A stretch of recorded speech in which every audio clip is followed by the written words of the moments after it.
विविध दाखल्यांसाठी सोमवारी जयसिंगपूर तलाठी कार्यालयात गर्दी। 2 दिवसाच्या सुट्टीनंतर विविध दाखले काढण्यासाठी जयसिंगपूरच्या तलाठी कार्यालयात विद्यार्थी आणि पालकांची झुंबड उडाली होती। शालेय प्रवेश प्रक्रियेसाठी आवश्यक दाखल्यांच्या जुळवाजुळवीसाठी नागरिकांनी तलाठी कार्यालयात गर्दी केली होती। जयसिंगपूर येथे तलाठी कार्यालयात नागरिकांनी उत्पन्न, रहिवासी, आदिवास दाखले आदी कागदपत्रे काढण्यासाठी विद्यार्थ्यांनी व नागरिकांनी गर्दी केली होती। शनिवारी रविवारी सुट्टी असल्यामुळे सोमवारी तलाठी कार्यालयात गर्दी झाली होती।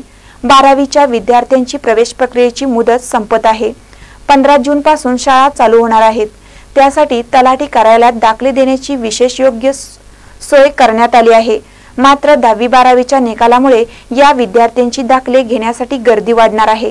तसेच 12वीच्या विद्यार्थ्यांच्या पुढील प्रवेशाची मुदत संपत आहे। त्यांना तलाठी कार्यालयाकडून वेळेत दाखले मिळावेत अशी मागणी होत आहे। महानकारी न्यूज साठी जयसिंगपूरहून संदीप इंगळे।